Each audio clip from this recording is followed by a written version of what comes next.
नमस्कार। ज्योतिष शास्त्र में श्रद्धा और विश्वास रखने वाले सभी जातकों का पारलौकिक जगत चैनल में बहुत बहुत स्वागत है।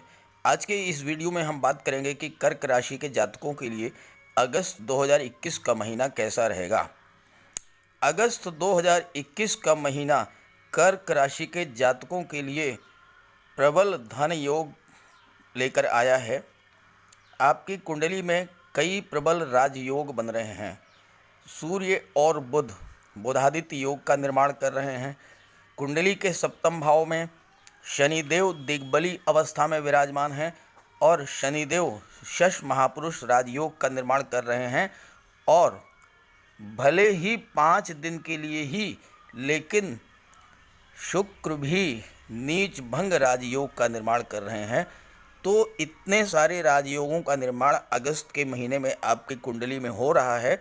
तो चलिए उसके प्रभावों के बारे में चर्चा कर लेते हैं। तो ये है कर्क राशि के जातकों की कुंडली। आपकी कुंडली के लग्न भाव में सूर्य और बुध गोचर कर रहे हैं। बुध 9 अगस्त को धन भाव में गोचर कर जाएंगे। सूर्य 17 अगस्त को धन भाव में गोचर करेंगे। शुक्र और मंगल धन भाव में गोचर कर रहे हैं, लेकिन शुक्र 11 अगस्त को पराक्रम भाव में गोचर करेंगे और कन्या राशि में शुक्र नीच के होते हैं, लेकिन बाद में 26 अगस्त को नीच भंग राजयोग का भी निर्माण करेंगे। कुंडली के संतान और शिक्षा के भाव में केतु विराजमान हैं, लाभ भाव में राहु विराजमान हैं और सप्तम भाव में शनिदेव दिग्बली अवस्था में विराजमान हैं और शश महापुरुष राजयोग का निर्माण कर रहे हैं। अष्टम भाव में देवगुरु गोचर कर रहे हैं। तो इन ग्रह स्थितियों का बिंदुवार चर्चा करेंगे। चलिए वीडियो शुरू करते हैं। आपके कुंडली के लग्न भाव में बुध और सूर्य गोचर कर रहे हैं और बुधादित्य योग का निर्माण कर रहे हैं। लग्न भाव कुंडली का सबसे महत्वपूर्ण भाव होता है और सभी भावों को प्रभावित करता है। लग्न भाव ही आपका जीवन है और आपके जीवन की शुरुआत ही राजयोग से हो रही है। बुध और सूर्य बुधादित्य योग का निर्माण कर रहे हैं। बुध बुद्धि, व्यापार और राजनीति के कारक हैं। सूर्य सरकारी नौकरी, उच्च पद, मान सम्मान, प्रशासनिक सेवा, न्यायिक सेवा और राजनीति के कारक हैं। बुध और सूर्य का ये बुधादित्य योग आपको धन, पद, मान सम्मान, प्रतिष्ठा सब कुछ दिलाएगा। साथ ही साथ अगर आप सरकारी नौकरी के लिए प्रयास कर रहे हैं तो बहुत बड़ा योग बन रहा है आपके कुंडली में, क्योंकि लग्न में ही बुधादित्य योग है और सूर्य सरकारी नौकरी के कारक होते हैं। अगर आप सूर्य देव की उपासना शुरू कर दें और रविवार को उनकी सूर्य देव को अर्घ्य अर्पित करें, तांबे के लोटे में लाल पुष्प डाल करके और उनको अर्घ्य दें, तो निश्चित रूप से आपको सरकारी नौकरी प्राप्त हो जाएगी। राजनीति के क्षेत्र में बहुत बड़ी सफलता मिलेगी आपको। व्यापार के क्षेत्र में चूंकि बुध व्यापार के कारक हैं, तो बुध आपकी बुद्धि को, आपकी इंटेलिजेंस को, आपके मेंटल पावर को इतना स्ट्रांग कर देंगे कि आप व्यापार के क्षेत्र में बहुत बड़ी सफलता प्राप्त करेंगे। और एक खास बात बता दूं आपको, ऐसे जातक अपने जीवन में बहुत अच्छे शिक्षक बनते हैं, बहुत अच्छे लेखक बनते हैं, बहुत अच्छे वक्ता होते हैं, राजनीति में बहुत सफलता प्राप्त करते हैं, साथ ही साथ बहुत अच्छे बिजनेसमैन होते हैं और ग्रह नक्षत्रों और ज्योतिष का भी ज्ञान होता है। और सूर्य चूंकि आपके साथ में है और इस गोचर काल में अगर आपका विवाह होता है तो बहुत ही अमीर ससुराल पक्ष होगा आपका। पत्नी बहुत रिच होगी, बहुत अमीर होगी और सूर्य के प्रभाव से आप भी अपने जीवन में बहुत तरक्की करेंगे और बहुत सारा धन प्राप्त करेंगे। अब आइए बात करते हैं आपके इनकम और इन्वेस्टमेंट के बारे में। एक कुंडली के एकादश भाव से इसका विचार किया जाता है।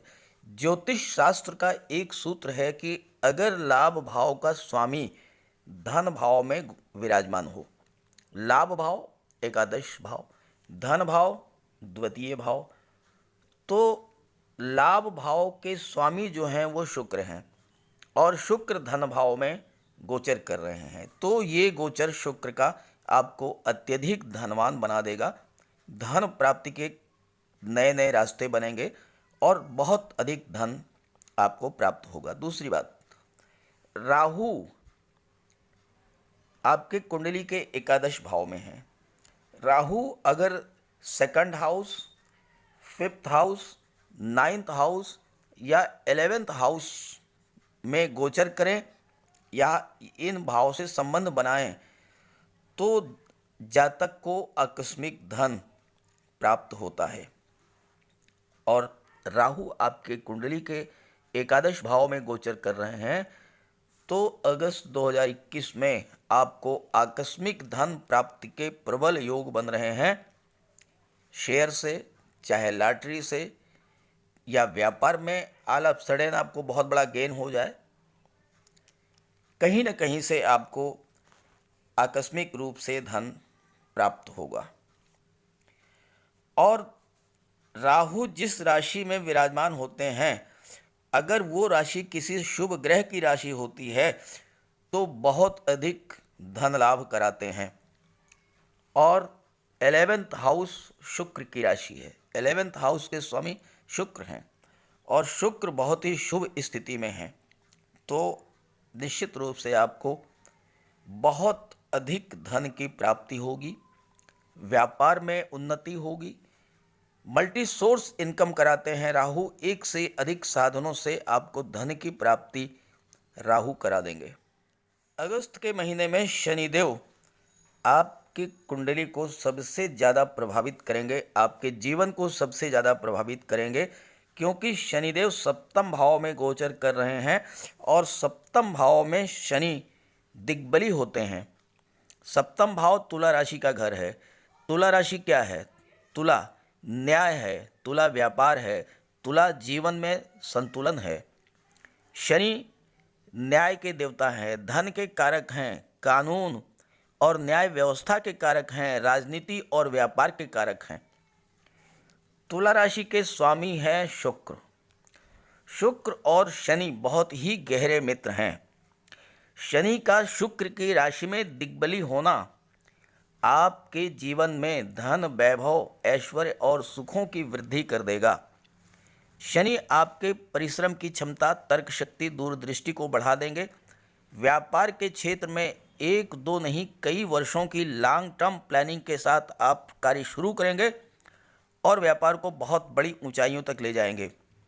दुनिया के बड़े बड़े industrialist, business tycoon, petrol companies के मालिक, हैवी व्हीकल्स बनाने वाली कंपनीज के मालिक, स्टील कंपनीज के या टू व्हीलर या फोर व्हीलर बनाने वाली कंपनीज के जो मालिक हैं या जो बड़ी फार्मा कंपनीज के मालिक हैं, ये सभी स्ट्रॉन्ग शनि के कारण हैं, उच्च शनि के कारण हैं, दिग्बली शनि के कारण हैं। दिग्बली शनि आपको जीरो से हीरो बना देंगे। जीरो लेवल से शुरुआत करके आप टॉप क्लास बिजनेसमैन बनते हैं। शनि दशम भाव और एकादश भाव के कारक हैं। दशम भाव और एकादश भाव के कारक हैं, यानी कर्म भाव और लाभ भाव के कारक हैं। पहले कर्म कराते हैं, मेहनत कराते हैं, फिर लाभ देते हैं और लाभ भी पूरा छप्पर फाड़ के। बड़े बड़े बिजनेस टाइकून शनि के कारण ही बनते हैं। ज्योतिष शास्त्र के अनुसार दिग्बली शनि का जातक सैकड़ों हजारों लोगों को भोजन देने वाला होता है। कहने का मतलब व्यापार इस लेवल का होगा कि आप सैकड़ों लोगों को रोजगार दे सकेंगे। पॉलिटिक्स के क्षेत्र में भी दिग्बली शनि टॉप पर पहुंचा देते हैं, एकदम से टॉप पर, लेकिन धीरे धीरे। पहले मेहनत कराते हैं, फिर धीरे धीरे आपको ऊंचाइयों पर ले जाते हैं। आपको बता दूं, पूर्व प्रधानमंत्री अटल जी की कुंडली में भी, अटल बिहारी वाजपेयी जी की कुंडली में द्वादश भाव में शनि उच्च के थे। द्वादश भाव खराब माना जाता है, लेकिन द्वादश भाव में शनि उच्च के थे। द्वादश भाव विदेश का होता है। आप देख लीजिए, पहले अटल जी विदेश मंत्रालय में थे, विदेश मंत्री बने और फिर प्रधानमंत्री बने। तो शनिदेव राजनीति में भी बहुत आगे ले जाते हैं। शनिदेव अंधेरे का कारक हैं। अंधेरा का मतलब वो चीज़ें जो जमीन से नीचे के पदार्थ हैं। जो जातक इन पदार्थों का, इन चीज़ों का व्यापार व्यवसाय करते हैं, उनके लिए दिग्बली शनि लाभ के अनेक अवसर उपलब्ध कराएंगे, जैसे metal and medicines, chemical products, petrol, diesel, gas, mines and mineral. इन सब से जुड़े हुए जातकों को बहुत बड़ा धन लाभ होगा, व्यापार में वृद्धि होगी। पुरातत्व, रिसर्च, ज्योतिष अनुसंधान, रक्षा अनुसंधान, इन सब से जुड़े हुए जातकों को भी बहुत लाभ होगा। जो जातक automobiles, transport, scrap, manufacturing sector, land and building material, construction work, इनसे जुड़े हुए हैं, इन जातकों को भी बहुत बड़ा लाभ होगा। जो वैज्ञानिक हैं, डॉक्टर हैं, सर्जन हैं या रिसर्च से जुड़े हुए हैं, उन्हें भी बहुत बड़ा लाभ होगा इस गोचर काल में। सप्तम भाव परिवार का भाव भी होता है। आप बिजनेस में इतना बिजी हो जाएंगे, आपका बिजनेस इतना बेहतर होगा कि आप परिवार को समय नहीं दे पाएंगे। बिजनेस की भागदौड़ की वजह से हल्का फुल्का तनाव हो सकता है, लेकिन उसका कोई विशेष प्रभाव नहीं पड़ेगा, स्थितियां सामान्य हो जाएंगी। शनिदेव आपकी कुंडली के सप्तम भाव में शश महापुरुष राजयोग का निर्माण कर रहे हैं। इस राजयोग का निर्माण तब होता है जब शनिदेव केंद्र में हो और स्वराशि या उच्च की राशि में हो। तो शनिदेव सप्तम भाव यानी केंद्र में गोचर कर रहे हैं और मकर राशि में हैं, स्वराशि में हैं, तो शश महापुरुष योग का निर्माण कर रहे हैं। सप्तम भाव के जो स्वामी हैं वो शुक्र होते हैं। शुक्र मित्र हैं शनि के, तो इसका पहला प्रभाव तो यही होगा कि शुक्र के प्रभाव को बढ़ा देंगे। शुक्र धन, वैभव, ऐश्वर्य और सुखों के कारक हैं, तो शश महापुरुष योग बनने से आपके धन, वैभव, ऐश्वर्य और सुखों में वृद्धि होगी। दूसरी बात, शनिदेव आयु के कारक हैं। आपके स्वास्थ्य में सुधार करेंगे और आपको दीर्घायु बनाएंगे, लंबी उम्र प्रदान करेंगे। जीवन के हर क्षेत्र में सफलता प्राप्त करें देंगे आपको, और ख़ास करके व्यापार और राजनीति में आपको टॉप पर पहुंचा देंगे। सामाजिक जीवन में मान सम्मान में वृद्धि करेंगे। बड़े सरकारी अधिकारी, प्रशासनिक सेवा, न्यायिक सेवा से जुड़े हुए अधिकारी, दिग्गज वकील, अभियंता या फाइनेंस और बैंकिंग से जुड़े हुए बड़े बड़े अधिकारी, ये सभी शश महापुरुष राजयोग उनकी कुंडली में बनता है। भूमि संबंधी कार्यों में आपको सफलता मिलेगी, कंस्ट्रक्शन वर्क में सफलता मिलेगी, एक से अधिक व्यापार करेंगे, ट्रांसपोर्ट के काम में आपको सफलता मिलेगी। किसी भी रोग से उबरने की क्षमता होती है और लंबी आयु आपको प्राप्त होती है। और शश योग का निर्माण अगर हो कुंडली में तो 7.5 या ढैया का प्रभाव ही नहीं पड़ता है। नेचर आपका बहुत ही परिश्रमी होगा, सहनशील होंगे आप, लेकिन शत्रु को किसी भी हालत में नहीं छोड़ते हैं। चूँकि न्यायप्रिय होते हैं, इसलिए अन्याय को बर्दाश्त नहीं करते हैं।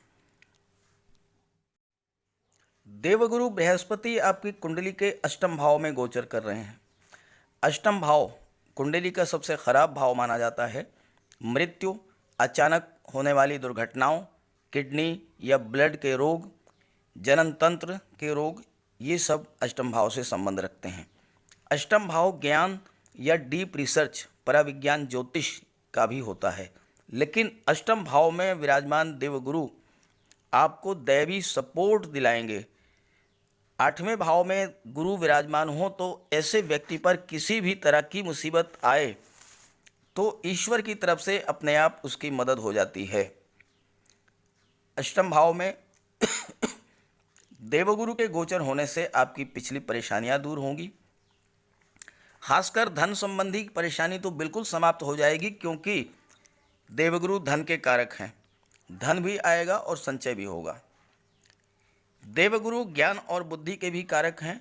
तो जो जातक रिसर्च, ज्योतिष अनुसंधान या रक्षा अनुसंधान से जुड़े हैं उनके लिए भी बहुत स्थितियां शुभ हैं। आप किस्मत के धनी हैं और दैवी मदद आपको लगातार मिलती रहेगी। देवगुरु की दृष्टि द्वादश भाव पर भी है और द्वादश भाव विदेश का है, विदेश यात्राओं का है, विदेश से धन प्राप्त होने का है। तो आपको विदेश में जाकर के सेटल होने का मौका मिलेगा, विदेश से धन प्राप्त होगा। एक्सपोर्ट इंपोर्ट का व्यापार करते हैं तो उसमें बहुत बड़ा लाभ होगा। और देवगुरु की नवम दृष्टि जो है वो आपके सुख भाव पर पड़ रही है। तो देवगुरु आपके सुखों में भी वृद्धि करेंगे। आपको गाड़ी, मकान, ज़मीन, जायदाद, वाहन, ये सारी सुविधाएं आपको मिलेगी। बस आपको ध्यान रखना है कि आपको अपने बुज़ुर्गों की सेवा करनी है। अगर आप बाहर हैं, आपके बुज़ुर्ग आपसे दूर हैं, तो उनकी कोई निशानी अपने साथ रखिए। इससे आपकी धन दौलत खजाना बढ़ता रहेगा। कितनी भी बड़ी मुसीबत आ जाएगी, देवगुरु अपने आप अपने ऊपर उस मुसीबत को ले लेंगे और आपको बिल्कुल सुरक्षित कर लेंगे। आपकी कुंडली के पंचम भाव जो कि संतान और शिक्षा का भाव है, वहाँ पर केतु विराजमान है। और केतु की विशेषता है कि वो जिस भाव में विराजमान होते हैं उस भाव की इच्छा को प्रबल कर देते हैं, उस भाव की लालसा को बढ़ा देते हैं। तो शिक्षा के प्रति आपकी लालसा, आपकी इच्छा बढ़ेगी। आप अपनी कॉम्पिटिटिव एग्ज़ाम्स की तैयारी बहुत अच्छे से करेंगे और उसमें आपको सफलता भी दिलाएंगे केतु। चूँकि केतु जो है आपकी लालसा को बढ़ा देंगे, यानी आपकी पढ़ने लिखने की इच्छा को बढ़ा देंगे। आप ज़्यादा से ज़्यादा परिश्रम करेंगे, ज़्यादा से ज़्यादा मेहनत करेंगे और सफलता अर्जित करेंगे। ख़ास करके वो छात्र जो कि आईटी, सॉफ्टवेयर, कंप्यूटर या टेक्निकल लाइन या इंजीनियरिंग से जुड़े हुए हैं, उन्हें बहुत बड़ी सफलता मिलेगी। फाइनेंस, एमबीए, कॉमर्स या मैनेजमेंट की या मार्केटिंग, इंश्योरेंस की पढ़ाई कर रहे हैं, उन्हें भी सफलता मिलेगी। जो सिविल सर्विसेज, आईएएस, आईपीएस या कॉम्पिटिटिव एग्ज़ाम्स में अपीयर हो रहे हैं, उन्हें भी सफलता मिलेगी। और अगर कॉम्पिटिटिव एग्ज़ाम दिया है तो उसका रिजल्ट उनके पक्ष में आएगा।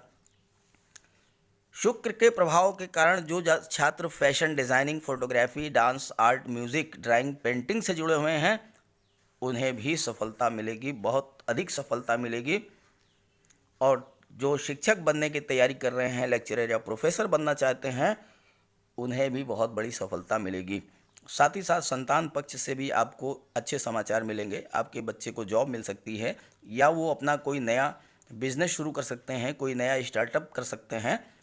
और इस तरह से जो है संतान भी आपकी जो है वो आपके लिए एक अर्निंग मेंबर आपकी फैमिली की बन जाएगी। जैसा कि मैंने वीडियो के शुरू में कहा था कि आपकी कुंडली में नीच भंग राजयोग भी बनेगा, भले ही 5 दिन के लिए। तो आइए वो भी समझते हैं कैसे बनेगा। शुक्र 11 अगस्त को कन्या राशि में गोचर करेंगे। कन्या राशि में शुक्र नीच की स्थिति में आ जाते हैं। 26 अगस्त को बुध कन्या राशि में गोचर कर जाएंगे। बुध 9 अगस्त को आपकी कुंडली के द्वितीय भाव में और 26 अगस्त को आपकी कुंडली के तृतीय भाव में गोचर करेंगे। अगर कोई ग्रह नीच की स्थिति में हो और उसके साथ कोई शुभ ग्रह विराजमान हो या शुभ ग्रह की दृष्टि बने तो नीच भंग हो जाता है। यानी कि 26 अगस्त को शुक्र पर शुक्र के साथ बुध भी गोचर करेंगे पराक्रम भाव में, तो नीच भंग राजयोग बन जाएगा। और ऐसे में जो जातक शुक्र से जुड़े हुए कार्य व्यवसाय में लगे हुए हैं उन्हें बहुत बड़ा लाभ मिलेगा।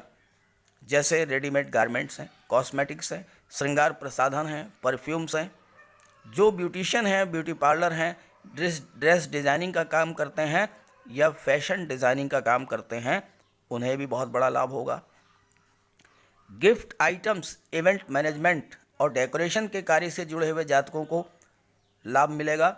Gems and jewellery, gold ornament, स्वर्णकार, जौहरी, इन जातकों को भी नीच भंग राजयोग का लाभ मिलेगा। और भले ही ये 5 दिन का होगा, लेकिन इस 5 दिन में भी आप बहुत बड़ा लाभ उठा सकते हैं। कुंडली में तो शुभ स्थिति 1 दिन की बन जाए, 1 घंटे की बन जाए तो बहुत बड़ा परिवर्तन हो जाता है जीवन में। यहाँ तो आपको 5 दिन मिल रहे हैं। जो जातक होटल, रेस्टोरेंट, ट्रांसपोर्ट, टूरिज्म के काम से जुड़े हैं, सर्विस प्रोवाइडिंग एजेंसीज से जुड़े हैं, बेकरी, कन्फेक्शनरी का काम करते हैं, उन्हें भी शुक्र के नीच भंग राजयोग से बहुत बड़ा लाभ मिलेगा। चलिए बात कर लेते हैं सावधानियां और उपाय। शुक्र 11 अगस्त को पराक्रम भाव में गोचर कर जाएंगे और 26 अगस्त तक नीच की स्थिति में रहेंगे। ऐसी स्थिति में जो जातक शुक्र से संबंधित व्यापार व्यवसाय करते हैं उन्हें थोड़ा सावधान रहना होगा। दूसरी बात, शुक्र ऐश्वर्य और विलासिता के भी कारक हैं, तो एक्स्ट्रा मैरिटल अफेयर्स से भी आपको सावधान रहना होगा। इसके लिए आप उपाय कर लें। पहली बात, आप महिलाओं का सम्मान करें और अपने आचरण को शुद्ध रखें। दूसरी बात, सफ़ेद या बादामी रंग के वस्त्र धारण करें। पानी में इलायची डाल के स्नान करें। सफ़ेद वस्त्रों का दान करें। खीर, दूध, चावल या दही इनका सेवन करें ज़्यादा से ज़्यादा।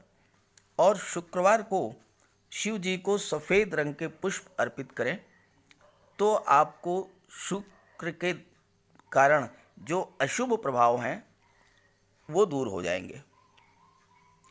तो इस तरह से मैंने कर्क राशि के जातकों के लिए अगस्त 2021 का महीना कैसा रहेगा इसकी विवेचना, इसका विश्लेषण किया है। ये विश्लेषण आपको अच्छा लगे तो अपने साथियों को भी शेयर कीजिएगा। सभी ग्रहों की शुभ दृष्टि, कृपा दृष्टि आप पर बनी रहे, इसी भावना, इसी कामना के साथ आप सभी का बहुत बहुत धन्यवाद। नमस्कार।